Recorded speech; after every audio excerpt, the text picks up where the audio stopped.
y continuar con el trabajo que estamos haciendo sobre la historia de la iglesia en el Perú y poder compartir un poco algunas expectativas de la iglesia, de las situaciones que se han ido dando.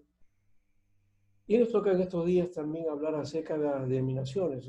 Son quizás algunas nada más las que están planteadas aquí, pero sería bueno ir trabajando otras posibilidades. Así que vamos a mirar hoy día que nos toca y luego entonces vamos a compartir con ustedes la, la parte que corresponde a la idea de plantearnos una situación de la iglesia aquí en Perú y sobre todo también las dificultades que han habido, cómo se conoce, digamos, el curso de la iglesia.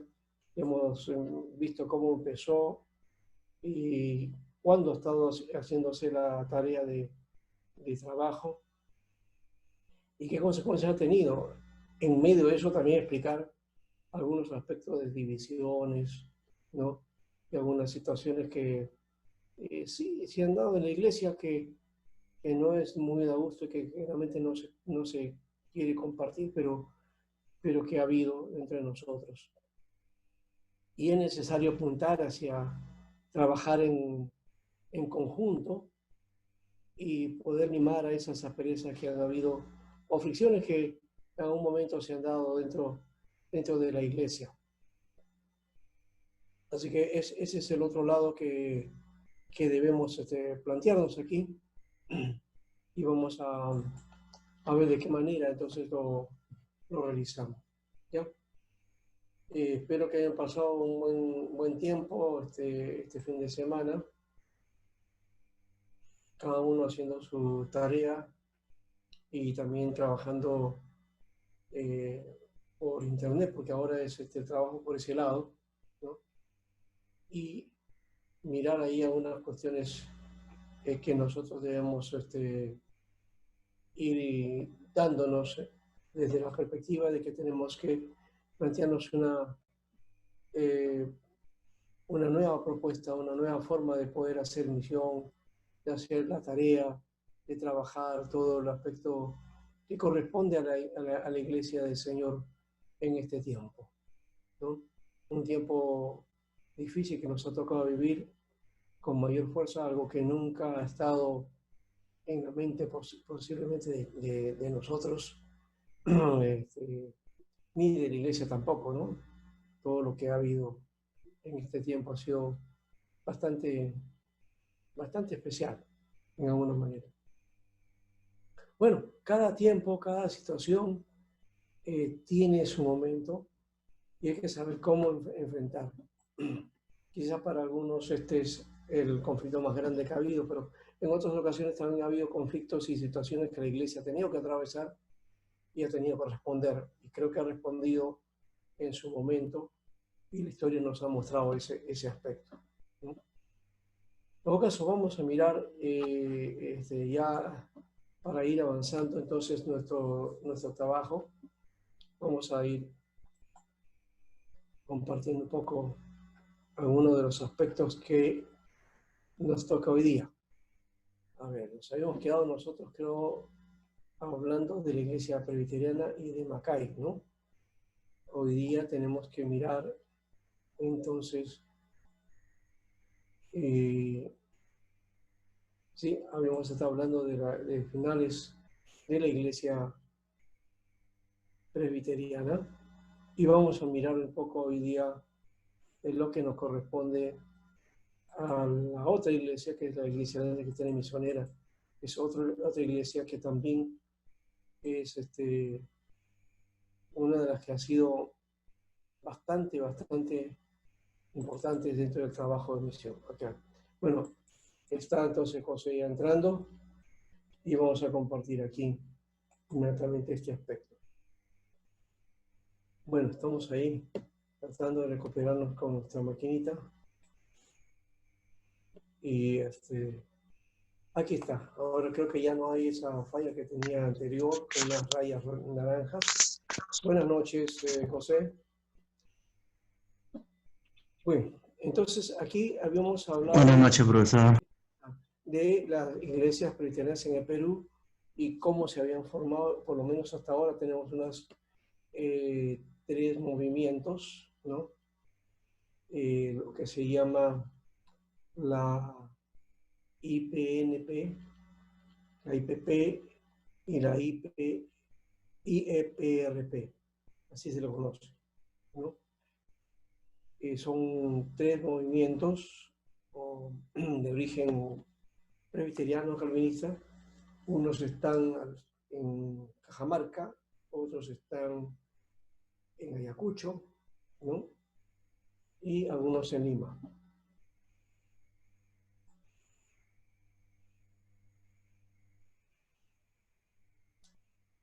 Aquí está la historia de cómo se fue formando la Iglesia Presbiteriana Nacional del Perú y que al final se deriva en una iglesia más, ¿no?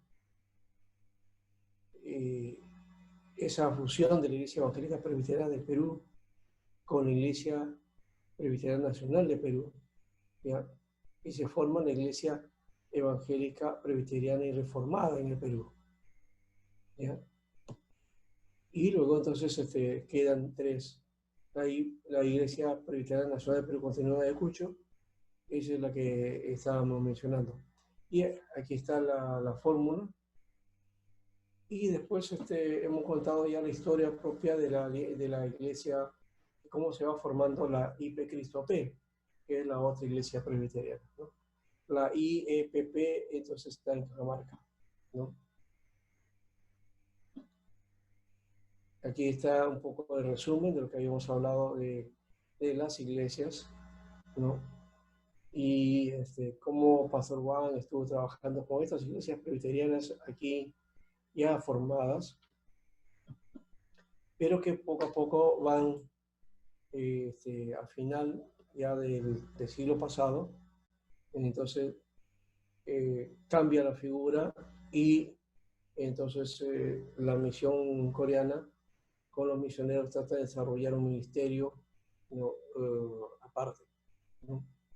Y entonces se hace una labor de formar entonces la iglesia presbiteriana de Jesucristo en el Perú. Esa es la que se va a dar, que ya tiene ya 20 años y que también tiene sus propias situaciones, y creo que aún así todavía es una denominación joven y que necesita sentar bases y afirmarse para que en el tiempo tenga la solidez y pueda también aportar a la obra, ¿no? Así que esta es una organización casi nueva, ¿no? Y juntamente con el proyecto del Seminario Evangélico Presbiteriano del Perú, que todavía existe, que está trabajando ahora, y que posiblemente, bueno, sea parte ya de la propia denominación para alimentar nuevos líderes y nuevos pastores. Ahora tanto a la Alianza Cristiana Misionera, que ya mencionamos en su momento, que fue una misión, ¿no? Era una misión, habían 3 misiones. Una de ellas era la Alianza Cristiana y Misionera. No era una denominación, o sea, no era una iglesia formal, no era una iglesia que digamos, tenía la visión de iglesia, sino era una institución misionera que formaba iglesias, ¿no? Y que trabajaba con la finalidad de hacer iglesias, sí, pero no hacerlas para una determinada denominación. Ya sabemos que el caso, ¿no?, de la iglesia en el Perú tiene que ver con implantar una institución, una iglesia única para todo el país, ¿no? Ese fue el objetivo y no se logró al final, y de ahí salió más adelante la IEP, la Iglesia Evangélica Peruana, con ese nombre, y luego la Alianza Cristiana y Misionera, ¿no?, trabajando por su propia cuenta. Bueno, entonces la Alianza Cristiana y Misionera, al comienzo, una asociación de misioneros de diversas denominaciones evangélicas, porque no era de una sola, aunque con influencia presbiteriana, ¿no? Alberto Benjamín Simpson, el fundador de la Alianza Cristiana y Misionera, ha sido entonces un pastor presbiteriano, ¿no? Él salió de la iglesia y formó la Alianza Cristiana y Misionera como parte de un trabajo de misión. Este movimiento vivió el mover de las iglesias de santidad en Canadá y en Estados Unidos. O sea que estuvo también ligado a aquello que mencionamos, creo, en un momento sobre los movimientos de santidad, ¿no? Los movimientos de santidad, que son los movimientos que están ligados a Inglaterra, al avivamiento inglés y escocés, y todos los que han venido, digamos, ligados o de alguna manera contagiados por lo que se conoce como el pietismo, ¿no? El puritanismo y el pietismo, ¿no? Fueron la fuente para formar el movimiento de santidad o el avivamiento inglés. Entonces, con esa mover, Simpson, entonces, que formó este movimiento, ¿no? Tuvo como mensaje un mensaje cuádruple. Este mensaje cuádruple es el que, con lo que se conoce a las iglesias cuadrangulares también, ¿no? En Perú la única iglesia cuadrangular sería en este caso la Alianza Cristiana Misionera, no hay otra por aquí. Sé que en Ecuador y en Colombia hay iglesias cuadrangulares y se conocen así se han organizado. ¿Ya? Ese mensaje cuádruple presenta a Cristo como Salvador, santificador, sanador y como el Rey que viene pronto, ¿no? Esas son las 4 propuestas, ¿no? Y los movimientos de santidad y los pentecostales ya tienen otra, de estas sacan entonces una versión propia, ¿no? Pero un poco orientada, digamos, a otro aspecto. Entonces, la iglesia como lema tiene, la Alianza Cristiana Misionera es Cristo salva, santifica, sana y viene otra vez, ¿no? Ese es el lema que tiene como resumen. Cristo sana, no, Cristo salva, Cristo santifica, Cristo sana, santifica, salva y viene pronto. Pero en el orden es así. Cristo salva, santifica, sana y viene otra vez. Ese es el orden que tiene entonces ese mensaje cuádruple, que es básicamente el mensaje de salvación, es el mensaje evangélico, ¿no? Lo que cambia en alguna manera es en este mensaje es en otras iglesias que dicen que Cristo salva, bautiza, sana y viene otra vez, ¿no? Ese es el orden que le dan a algunas de esas iglesias, especialmente las pentecostales. Bueno, con el transcurso del tiempo, 2 corrientes se dieron a conocer entonces dentro de este movimiento o de esta misión. Una se centraba en la obligación misionera, es decir, veía a la Alianza como una asociación de personas dedicadas a la gran comisión, ¿no? Ese era el aspecto que tenía este movimiento. Y la otra, el segundo momento o la otra corriente tenía que ver con los puntos doctrinales de Alberto Benjamín Simpson, ¿no? Que consideraba la Alianza como una iglesia o una denominación, ¿no? Entonces, ahí viene el asunto también de cómo se define, ¿no? La Junta de la Alianza Cristiana Misionera, que está en Nueva York, ese es su lugar y es la sede, ¿no? No sé, alguien pintó acá, alguien puso estas rayitas, por favor, a ver si los borran, ¿no? El primer intento, entonces, de la Alianza Cristiana Misionera de establecer una obra en el Perú fue contribuir para que Charles Pry viajara en 1893. Pero una vez estando en el Perú, prefirió trabajar en forma independiente. Ustedes ya han visto en la historia eso, ¿no? Ya hemos hablado de Charles Pry. él se volvió entonces en un trabajo independiente y no quiso saber mucho con eso, a pesar de que él fue enviado pues, por esta misión. Así que cuando él tuvo que esperar casi 25 años para hacer un trabajo misionero en nuestra nación, ¿no? La Alianza Cristiana Misionera. Tuvo que esperar ese tiempo, ¿no? Él trabajó de forma independiente y no para la Alianza Cristiana Misionera. Entonces, hay una situación que se presentó de una manera. La obra empezó entonces oficialmente en 1925 en Caguapas, entre los Campas, bajo la dirección de Raymond Clark. Raymond Clark es uno de los que va a fundar el seminario de La Molina. El misionero Clark, con su trasfondo de los hermanos libres, pertenecía a la primera corriente que hemos mencionado. ¿Cuál es? La de que esta organización es una asociación misionera, ¿no? Bajo referencia de la Junta de Nueva York, la obra de la Alianza en el Perú se asoció con la IEP, ¿no? Esa fue la figura. Pero muchos de los misioneros que vinieron después indican que este vínculo les impedía expresar plenamente el mensaje de cuádruple, mensaje que tenía Simpson.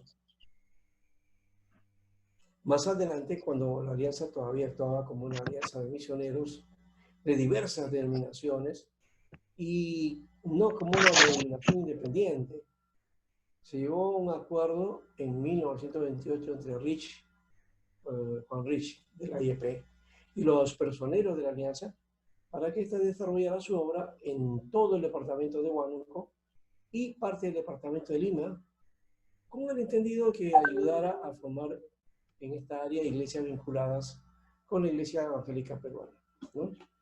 Bueno, como era una misión, no había problema de esa perspectiva, ¿no? Entonces se apoyó a la IEP desde esa dimensión.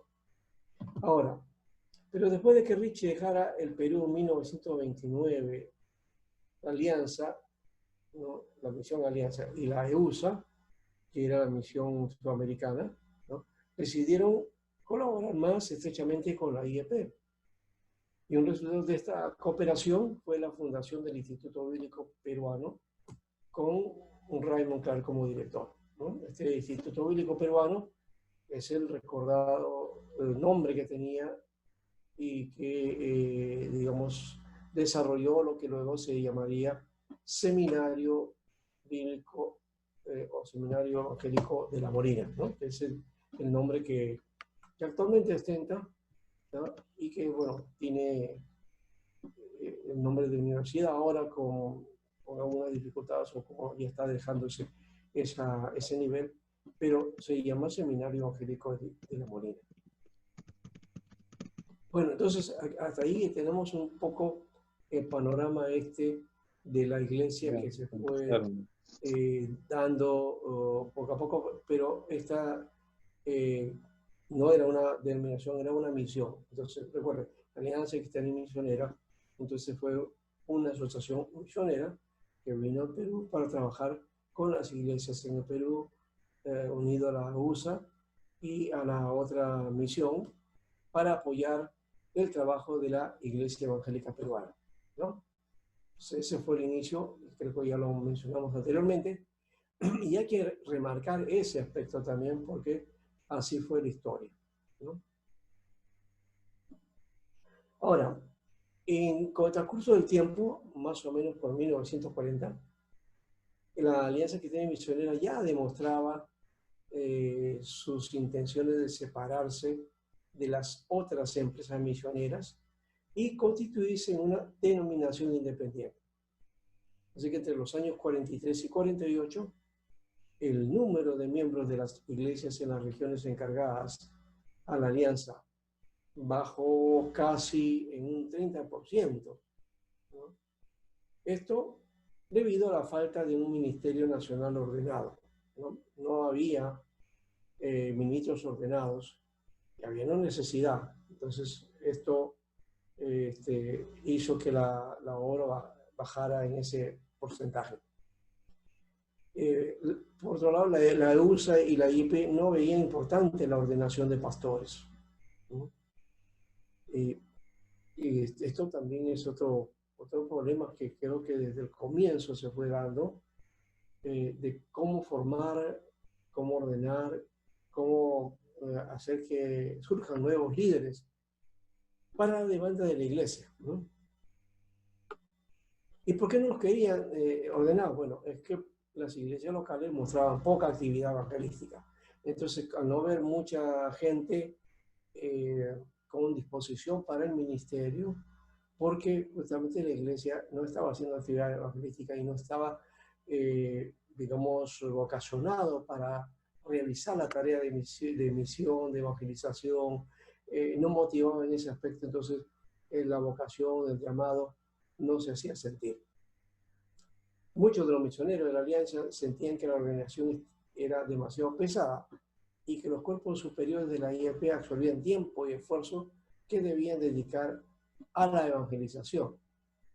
No sé si esto tiene que ver con la forma en que se fue organizando, los acuerdos, las reuniones y debates y cosas que siempre se dan y que al final no han tenido su correlato en acciones concretas, ¿no?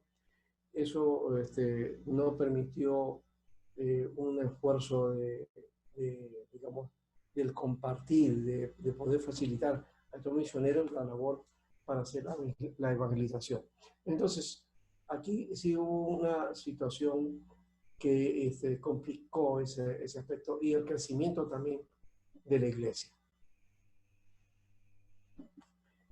O también, vamos a decir que en el 49, o sea, en 1949, las iglesias de la IEP, ¿no? Iglesia Evangélica Peruana.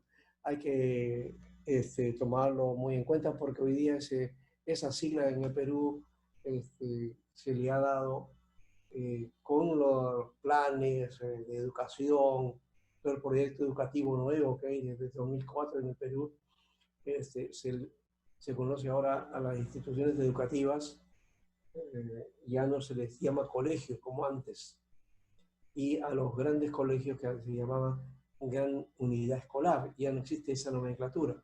Hoy día se llama Instituto Educativo Peruano, Instituto Educativo Privado o Instituto Educativo Público, ¿no? Entonces, es esa sigla. IEP pertenece entonces a lo educativo.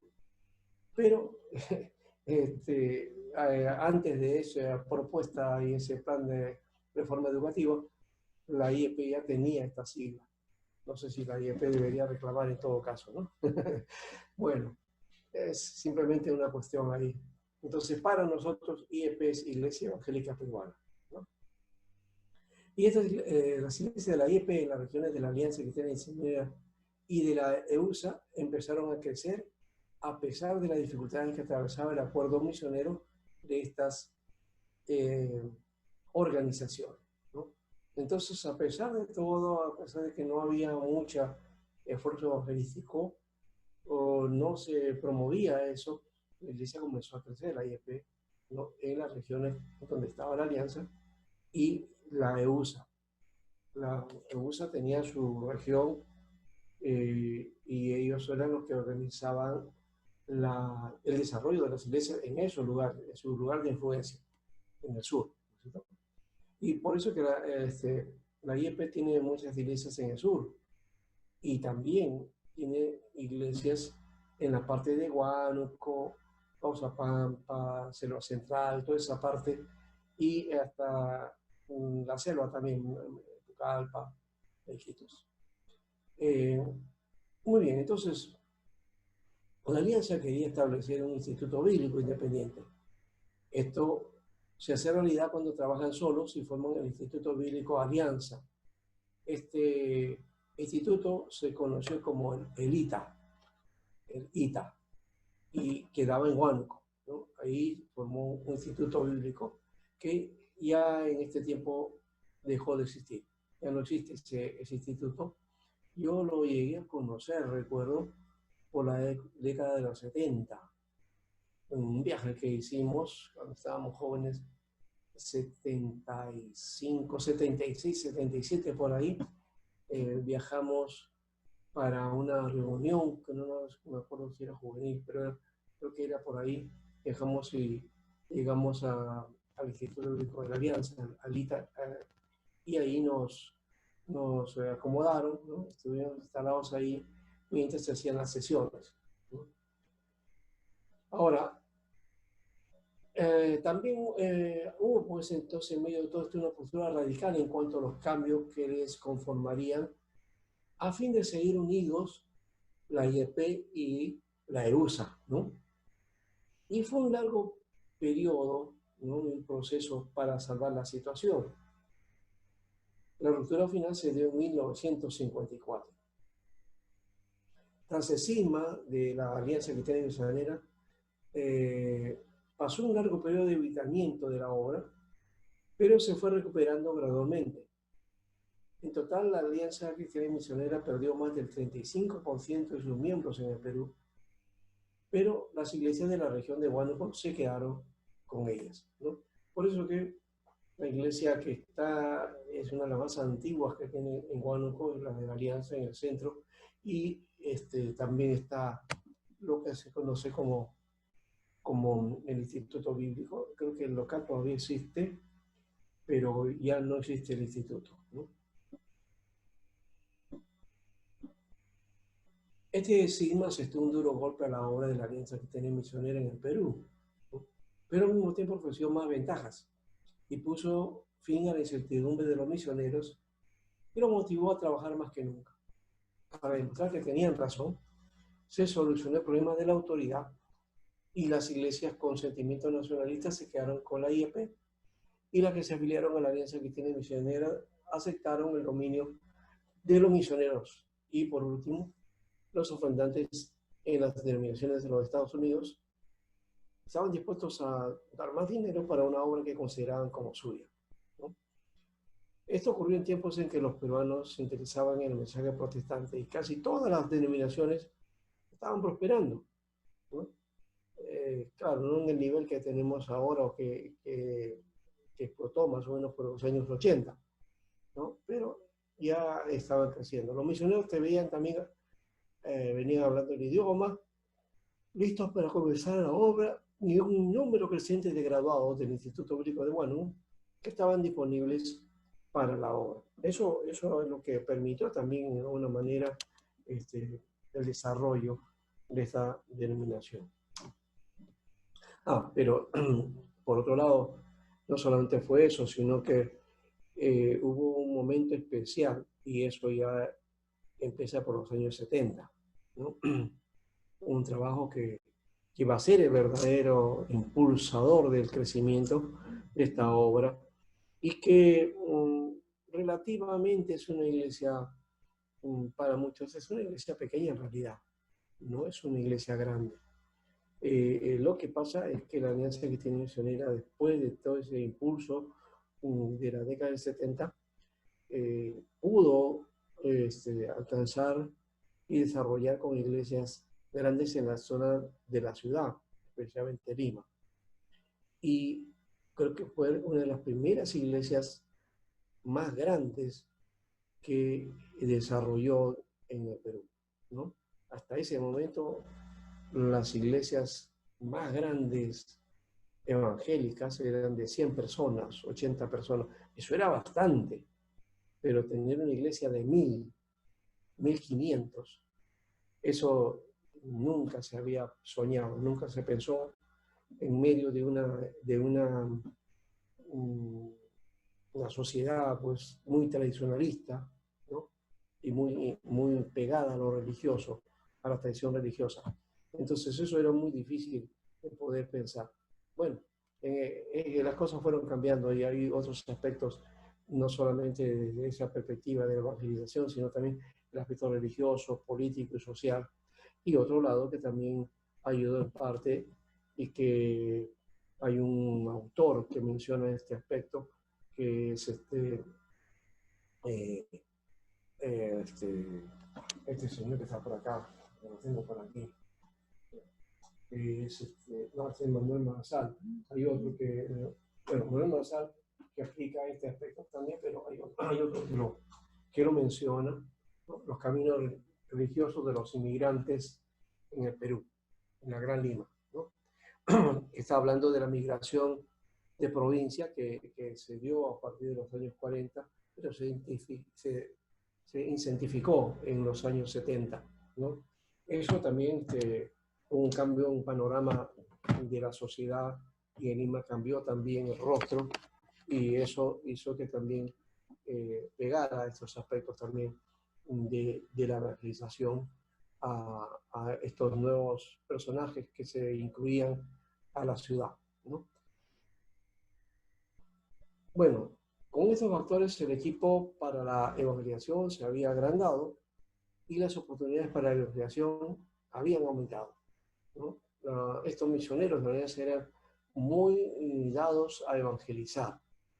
No estamos diciendo que no, lo de la IEP no lo hicieran, porque de hecho que sí lo hacían, pero había un influjo de la necesidad de hacer que el liderazgo laico se desarrollara, y eso fue lo que pensó la IEP, ¿no?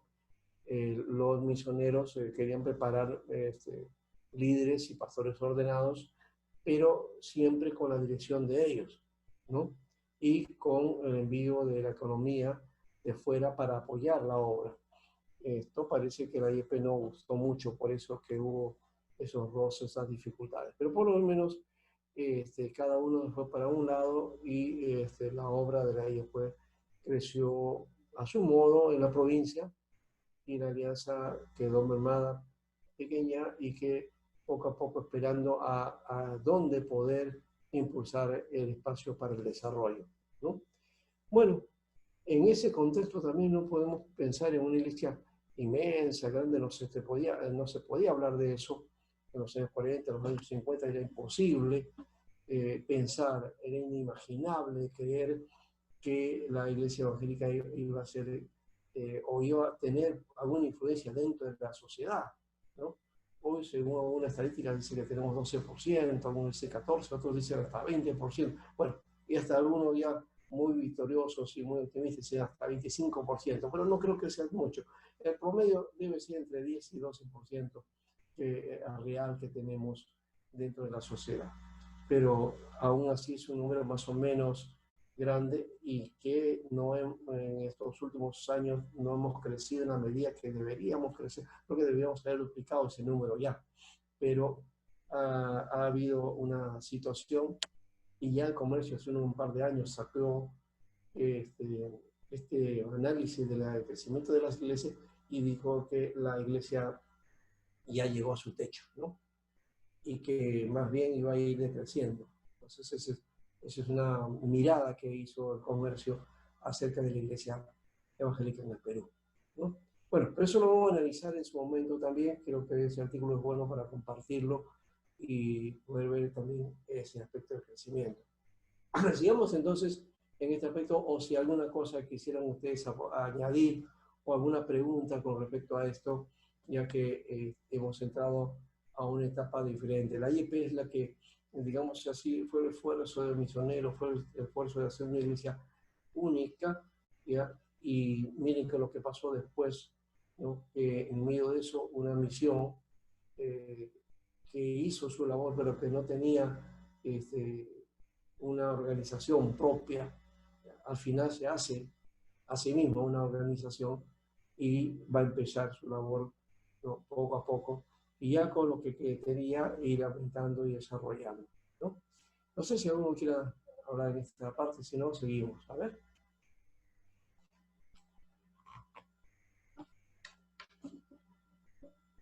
Bien, están en silencio.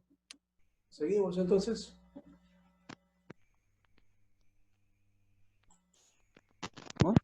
Sí, seguimos, profesor.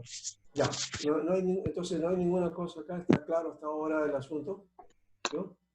Bien, aumentan las inquietudes, ¿verdad? Cómo se dieron, y esos desacuerdos que, bueno, son parte de la vida, que son parte de los trabajos, y que como seres humanos tenemos, ¿no?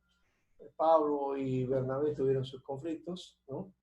Y no dejaron de hacer la obra. Cada uno se fue por un lado, por otro, y creo que al final hicieron la obra, y asimismo bendicieron a los lugares donde llegaron a tener influencia, ¿no? Se conoce más de Pablo por las cartas, por todo lo que ha quedado como, digamos, como base, pero también lo que hizo Bernabé no ha sido fuera de lugar, aunque no tenemos todos los detalles, pero sí entendemos que hizo una misión muy buena. Y si él hubiera dejado algunos rasgos o alguien hubiera hablado acerca del trabajo de Bernabé, de seguro que tendríamos otro antecedente bueno en cuanto a la tarea misionera, ¿no? Bueno, es que Bernabé no tenía un Lucas, pues, ¿no? ¿No? Pablo sí tuvo a Lucas. Lucas escribió todo.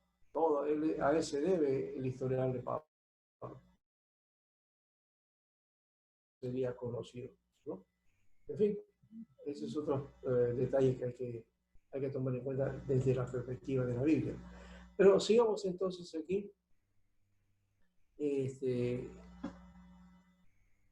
Bien, entonces, hasta 1947, los misioneros de la Alianza Cristiana Misionera en el Perú estaban entre 8 a 10, más o menos eso era el número. En 1951 el número había aumentado a 17 y en 1963 a 27. Miren qué cantidad de misioneros, ¿no? Casi una treintena de misioneros estaban en nuestro país para hacer la labor de evangelización y de formación de iglesias, ¿no?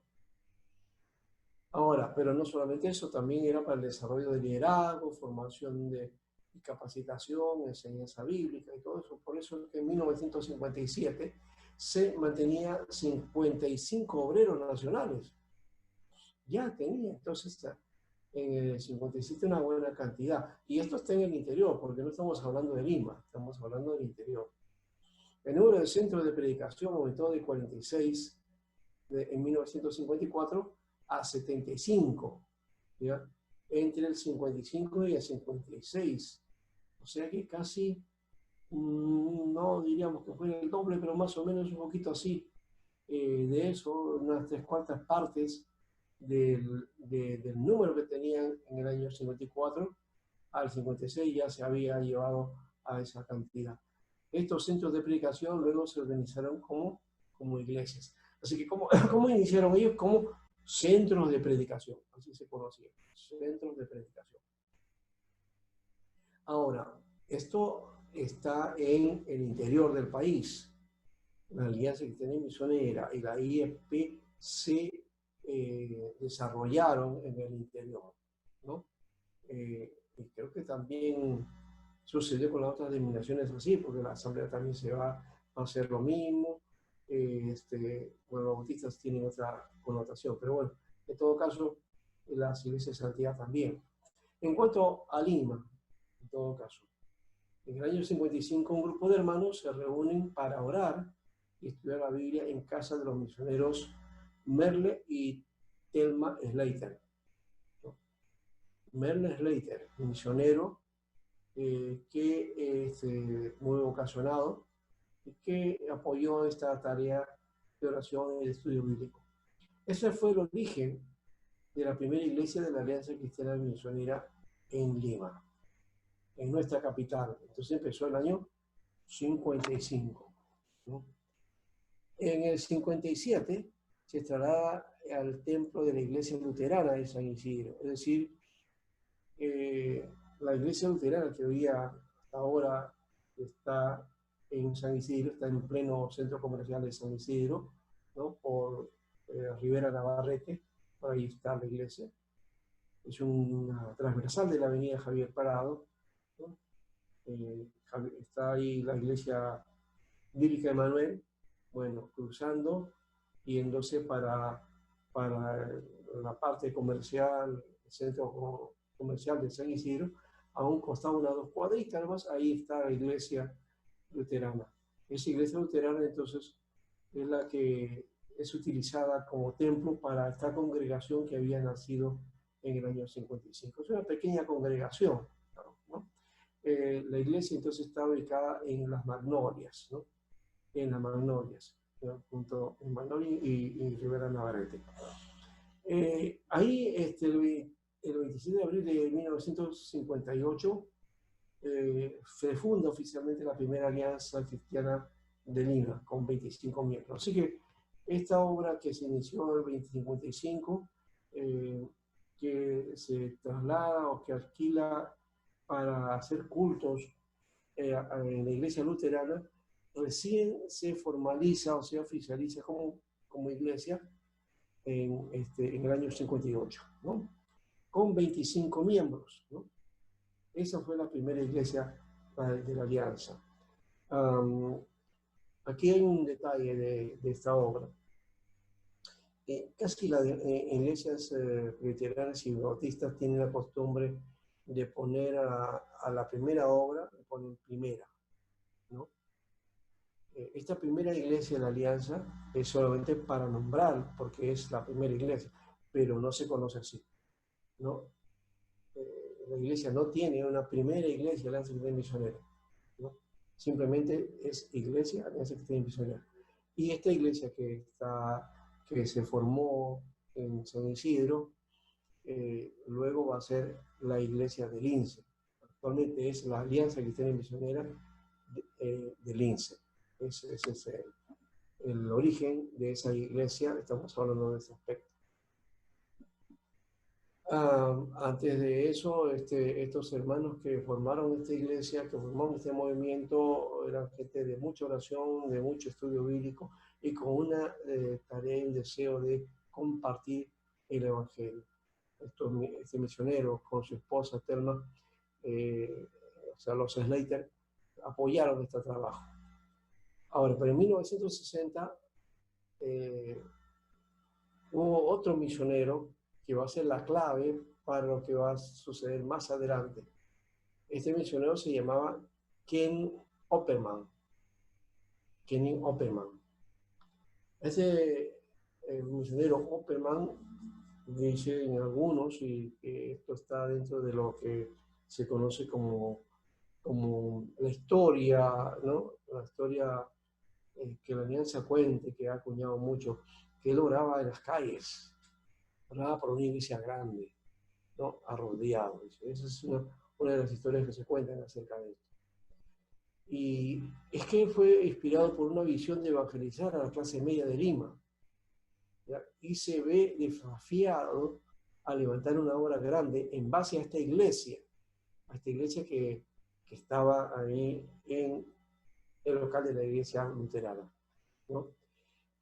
Bueno, como era una pequeña obra, solamente ocupaba espacio para los cultos, el local no era propio de esta iglesia, simplemente la prestaba, y la iglesia luterana también, pues, en el tiempo que requería, hacía uso de su local.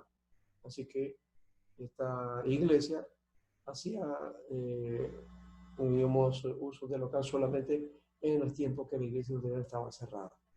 Bueno, Ken Opperman entonces fue ayudado por Roy Letternu.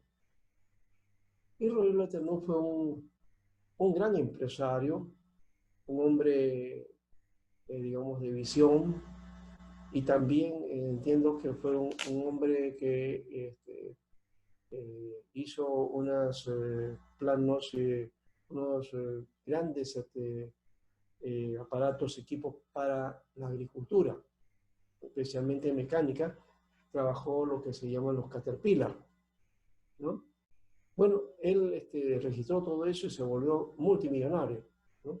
E hizo una fundación. La fundación se llamaba Fundación Letternu Ministry International. O sea, la Fundación Internacional de Ministerios Letternu.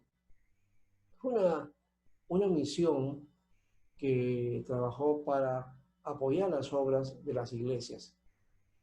Roy era un hombre que había invertido en muchas empresas en el Perú, y a la sazón, por los años ya a finales de los años 60 de la década, muchos recuerdan lo que sucedió en el país, ¿no? Se instauró un golpe de Estado, se hizo, y se instauró lo que se conoció como la Junta Militar de Gobierno, ¿no?, de la Revolución Peruana. O sea que empezó lo que se llamó la Revolución Peruana en el año 68, en octubre del 68, ¿no? 9 de octubre especialmente. Y comenzó a gobernar Juan Velasco Alvarado. Entonces, él fue un presidente, un gobernante con ideas nacionalistas y trató de sacar todo lo que fuera extranjero. ¿Ya? Y por otro lado, los inversores extranjeros no podían tampoco sacar su dinero, tenían que quedarse acá en el Perú. Y él tenía mucho dinero y de esa manera se funda esta fundación para hacer obras, ¿no? Y trabajos. Así que quedó ahí. Pero se di cuenta de paso para hacer un poco la ilustración del asunto, porque hemos hablado de que este es un gran empresario, ¿no? Dedicado a los tractores, ¿no? Al trabajo con empresas, que también él invirtió en petróleo, no sé, por ahí estaba algo de eso. ¿Ya? Según cuentan la historia, es que el hombre era un hombre muy vocacionado por Dios y le importaba más la obra que otra cosa, y que desde que inventó estos tractores, él dijo que el tiempo se lo iba a dar al Señor, cumplidamente. Así que lo primero que hizo fue así. Y llegó a tener, según la historia, él vivía con el 10% de sus ingresos y él daba el 90% para la obra, ¿no? Y un periodista le preguntó de esa manera, dice, ¿cómo es posible que usted viva del 10% de sus ingresos, ¿no? Y todavía viva lujosamente porque era millonario? Y le dice, no, yo no vivo con el 10% de mi ingreso. Yo me quedo con el 10% de lo que Dios me da. Es decir, ¿no? Lo demás se lo devuelvo al Señor. Entonces, bueno, él tenía una vocación de esa manera y Dios lo bendijo. Y él bendijo a la obra. Él va a ser una clave para el trabajo posterior. En junio del año 60, entonces compra una vieja casona de la cuadra 23 de la avenida Arequipa, en el distrito del Lince, ¿no? La Alianza compra pues, esa obra, ¿no? De alguna manera nos dicen que esa casona, una vieja casona, casa por la cuadra 23, era del que fue en un momento alcalde del distrito de Lince, ¿no? No sé de qué tiempo sería o qué periodo, pero sé que el dueño de esa casa había sido alcalde de Lince. Bueno, él es el que vendió entonces este local y también por otro lado, en ese local se va a ampliar porque van a ser dos terrenos. Se va a comprar posteriormente el otro terreno del costado para ampliar y luego hacer el proyecto. Bueno, en esa época entonces la alianza trajo a un pastor de Argentina que se conoció como Samuel D'Amico. Es uno de los pastores que comienza la labor ya estando en la avenida Arequipa.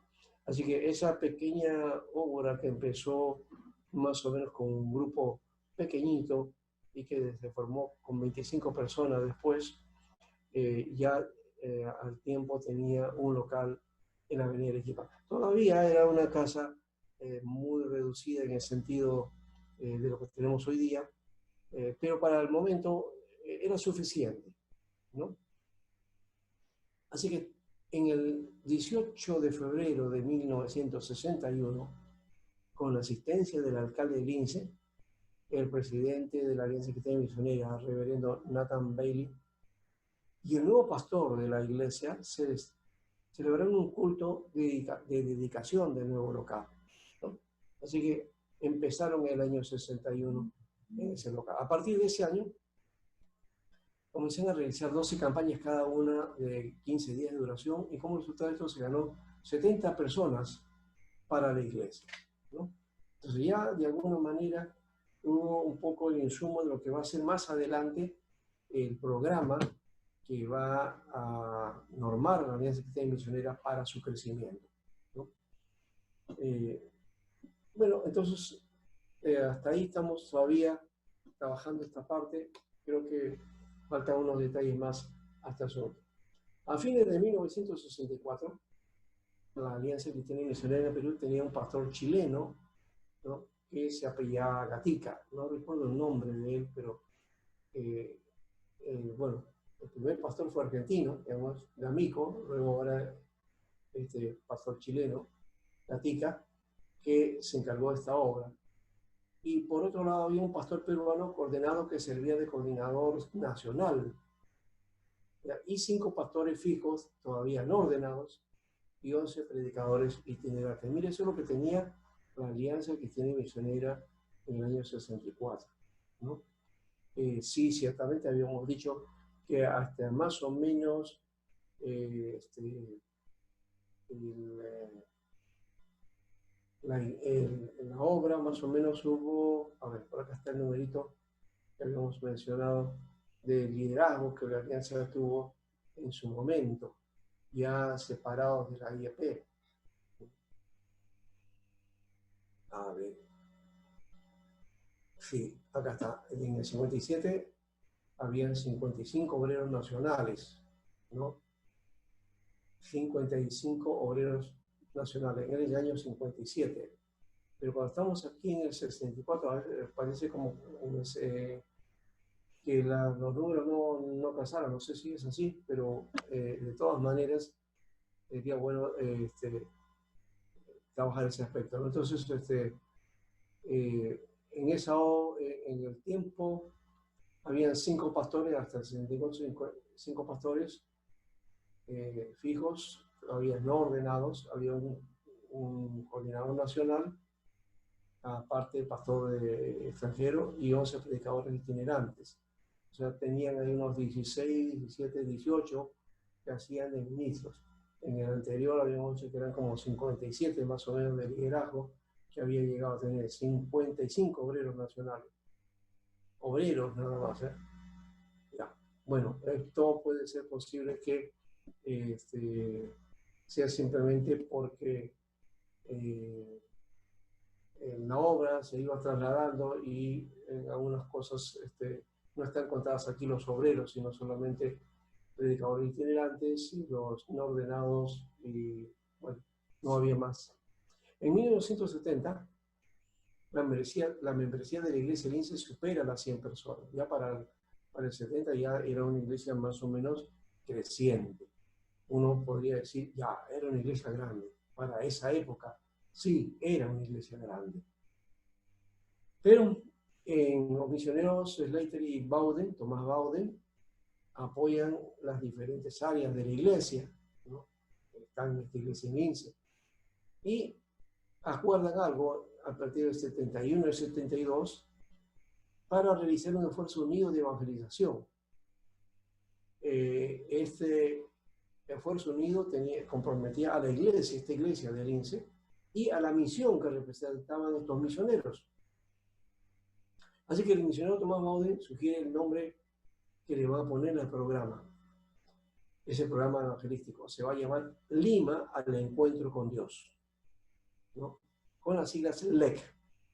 Hoy ya se conoce como LEC. Todavía ha quedado esto como, digamos, parte de la organización, pero ya el programa en sí mismo no está activado, ¿no?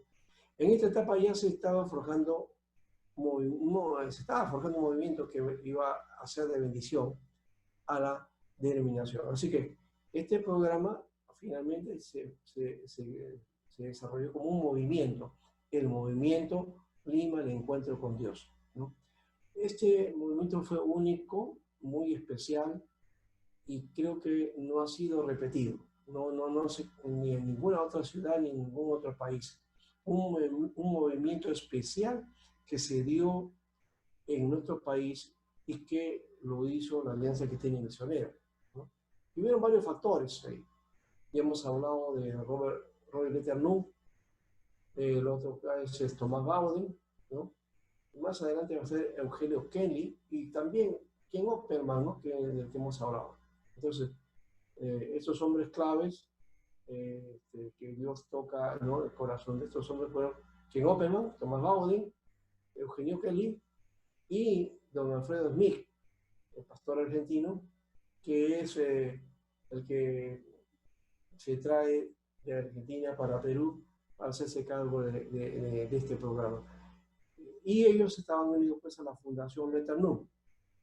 Todos entonces coincidieron en esta visión, ¿no? En esta tarea. Así que para el crecimiento de la herencia misionera hubo apoyo de una fundación, la cuestión económica, el aspecto de la visión, una visión que tuvo Opperman, ¿ya?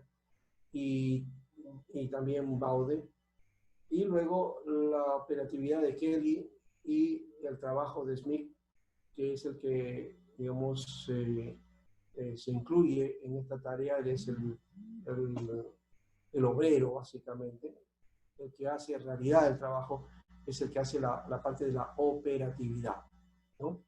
Los demás hicieron los planes, pero don Alfredo hizo esa labor de hacer realidad este movimiento, ¿no? Bueno, no solamente él, entiendo que también los demás también tuvieron su lugar y por supuesto hicieron su parte, aunque no eran la parte visible.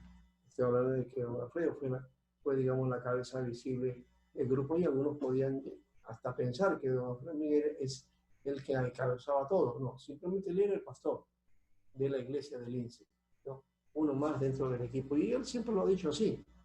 Hoy día ya está retirado, es un anciano de más o menos unos 87 años, más o menos ahorita, y, y él menciona entonces que ha hecho esta labor de una manera trabajando en equipo, ¿no? Era un movimiento en donde nadie tenía una participación, digamos, protagónica. Todos en conjunto hicieron la obra sin brillar uno más que otro, ¿no? Todos haciendo lo suyo en el lugar que le correspondía. Bueno, para ir más o menos avanzando en el asunto, en junio de 1972 se propone dar inicio al movimiento que hemos llamado Lima en Encuentro con Dios. Bueno, nosotros no lo hemos llamado así, así se conocía, ¿no? Este movimiento de Lima en Encuentro con Dios, ¿no?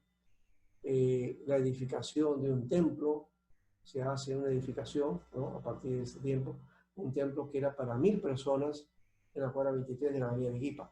Bueno, en realidad era para 1200 personas, ese es el cupo total, ¿no? que podía marcar ese templo, ¿no? Por otro lado, se hizo el programa evangelístico continuo, ¿no? Que era 15 noches de campañas evangelísticas por mes, y al cabo de, y también los otros 15 días o noches con estudios bíblicos que se llamaban la Academia Bíblica, ¿no? Entonces, todo un trabajo por varios años, ¿no? Fueron 2 años intensos, ¿no? Intensos, ya poco a poco se fue dando la cosa con una intención, pero siguió hasta más o menos fines de los 80 este movimiento. Al cabo de los años entonces se forma una segunda congregación. Esta congregación va a ser la de Pueblo Libre, ¿no?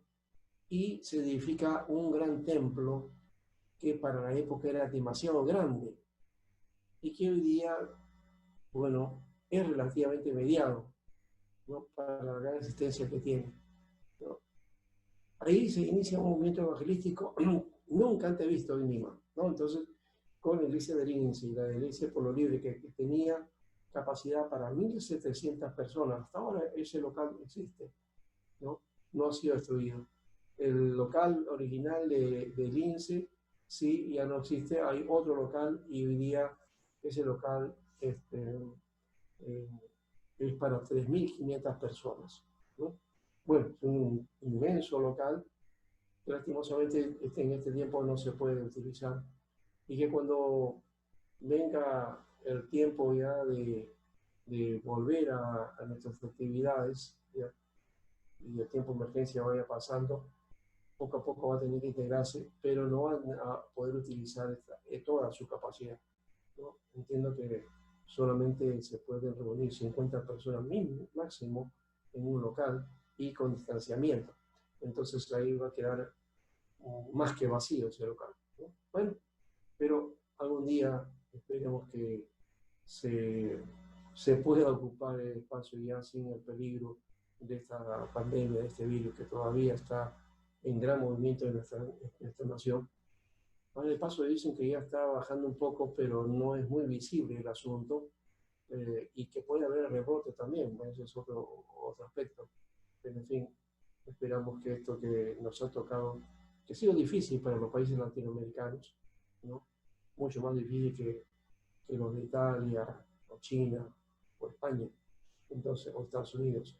Creo que, bueno, hay que reconocer, ¿no?, la carencia que tienen nuestros países, lastimosamente, en términos de salud. Pero Dios nos tenga a nosotros guardados para que esto pase y podamos salir adelante y decir, hemos vencido esta situación. Bueno, siguiendo la tarea aquí, en febrero de 1973, entonces se da el inicio al movimiento de Lima, el encuentro con Dios. Es en esa fecha que el pastor Alfredo Smith llega, él con su familia, para hacerse cargo de la alianza del INSE. Y se pone en marcha entonces el programa evangelístico. Y por otro lado también se usa la radio. La radio fue un medio importantísimo en esa época, entonces se inicia también la transmisión radial de los cultos de adoración con la radio del Pacífico. Creo que todavía existe esto los días domingos, 2 de la tarde, es el tiempo en que la Iglesia de Alianza ha tomado su espacio y transmite su culto de adoración, ¿no? Hoy día, bueno, ha habido, son varios los cultos que se dan en la iglesia, y bueno, de todas maneras, uno de ellos es transmitido por la radio, ¿no? Y también tenía su emisión de programa los días lunes, si no me equivoco, los grandes temas humanos, creo que se llama, ¿no? O grandes problemas humanos, era el título de ese programa, y era la repetición, o en todo caso, los mensajes de las campañas de Lima en encuentro con Dios. Entonces se iban dando de tanto en tanto, y de acuerdo a los predicadores iba quedando grabando, entonces eso iba quedando para las emisiones en la radio. Entonces ese factor también es importante, las comunicaciones, fue una clave también para el desarrollo. En esa época todavía Radio Pacífico tenía presencia en Lima, ¿no? Tenía una presencia especial, era la única radio evangélica, y hay varias, y sobre todo que tenía un espacio que era el AFM, y que había ganado también una talla dentro de las radios en Lima, ¿no? Daban una música especial, ¿no? Y era muy, muy sintonizada. Así que esa radio también fue utilizada para ese trabajo, y la Alianza Cristiana Misionera tuvo también resultados buenos con esta tarea.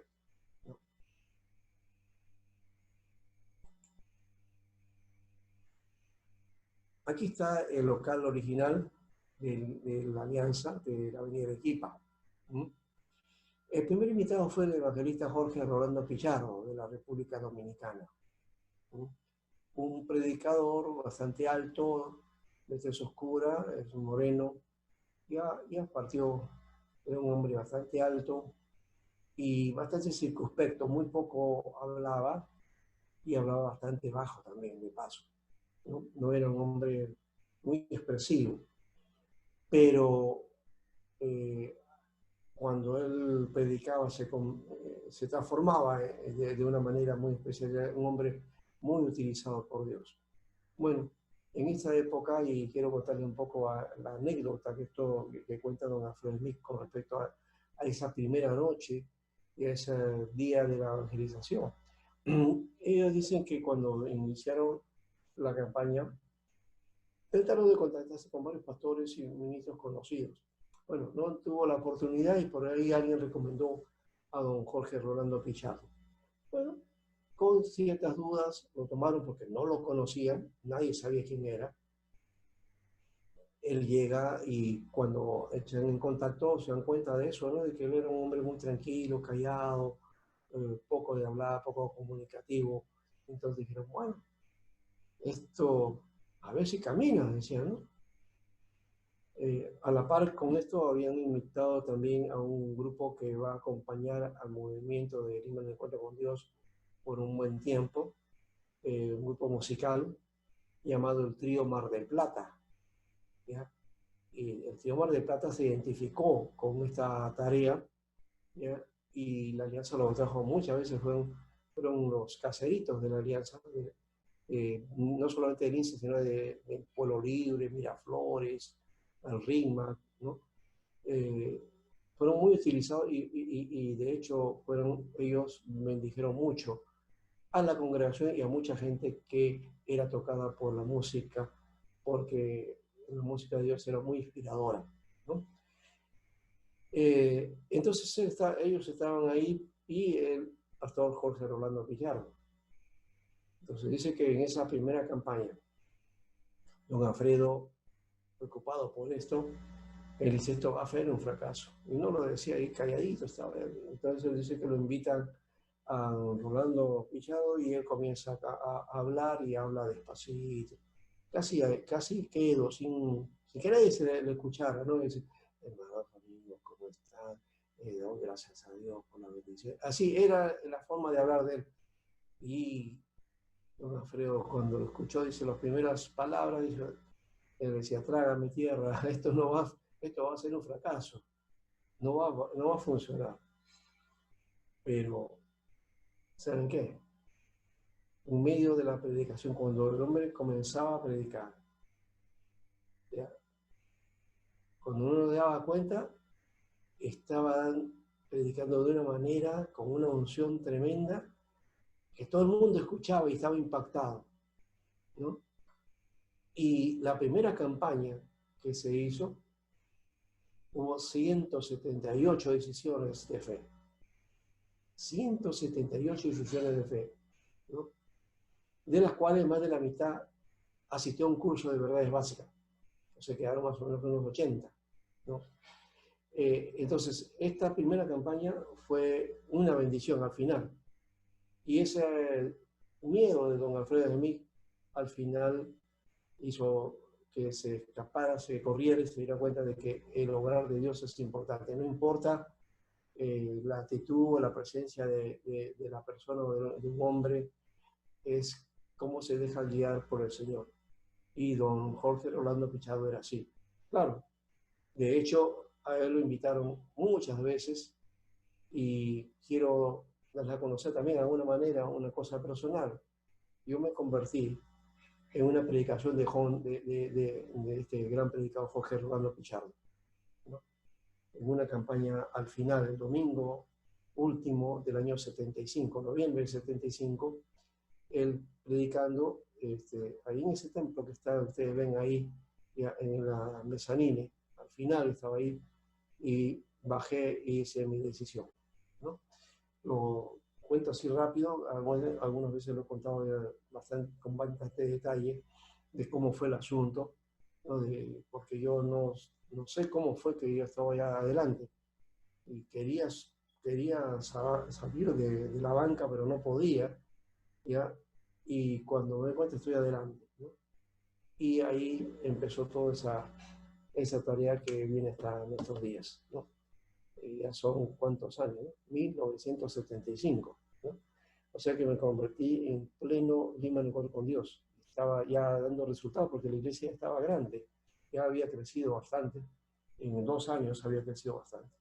Pero vi el momento de su despegue y luego, por supuesto, lo que ya fue pasando más adelante.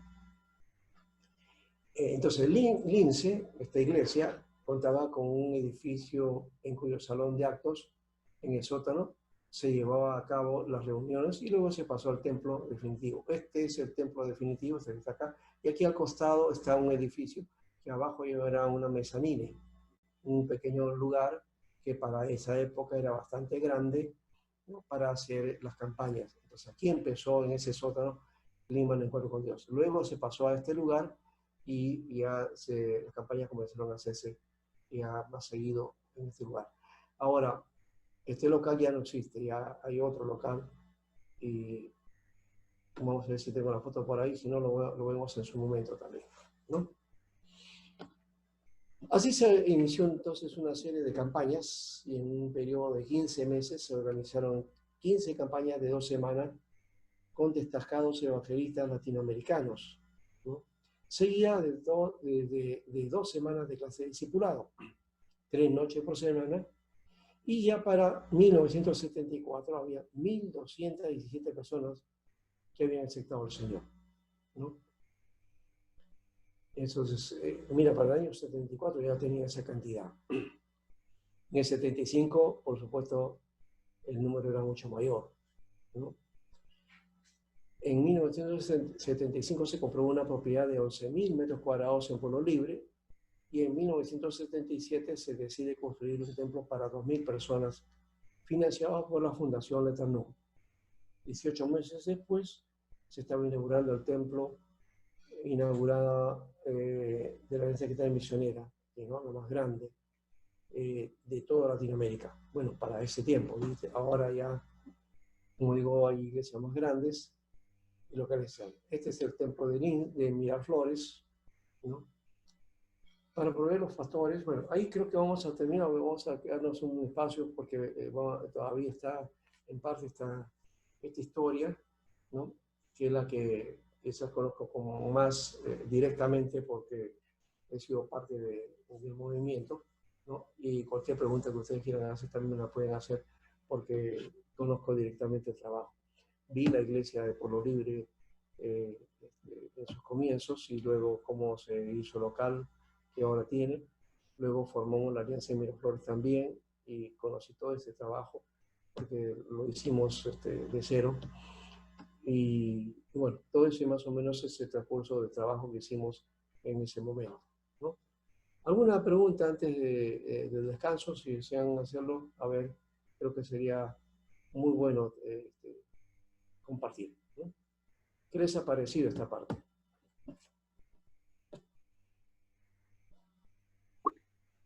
Interesante, pastor. ¿Y cuál es la parte interesante? El año que usted se convirtió. Ah, bueno, yo ya me convertí en pleno movimiento, ya el movimiento era grande, ¿ya?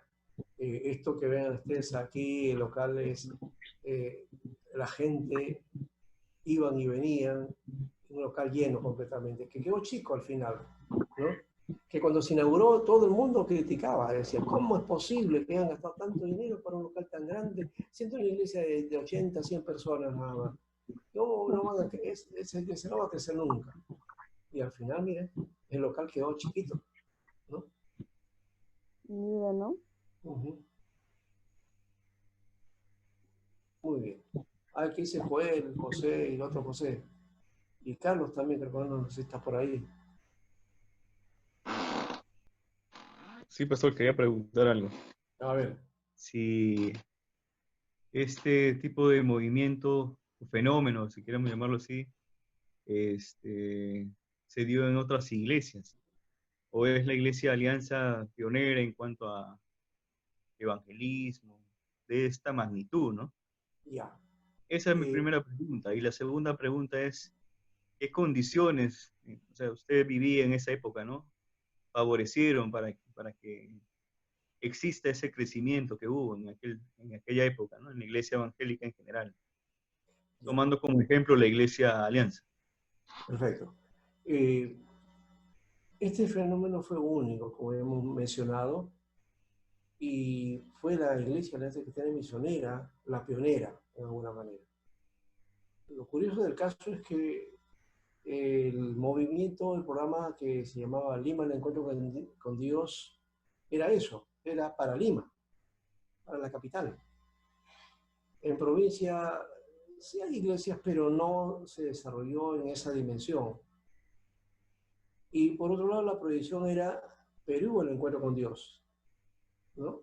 Pero no se llegó a esa dimensión, o sea, por otros motivos, no sé si se quedó el espacio pequeño para eso, o quizás la idea era más centralizarse en las ciudades, que especialmente Lima traía, y Lima era la proyección, o sea, tú creces en Lima y lo demás se hace en otros lugares.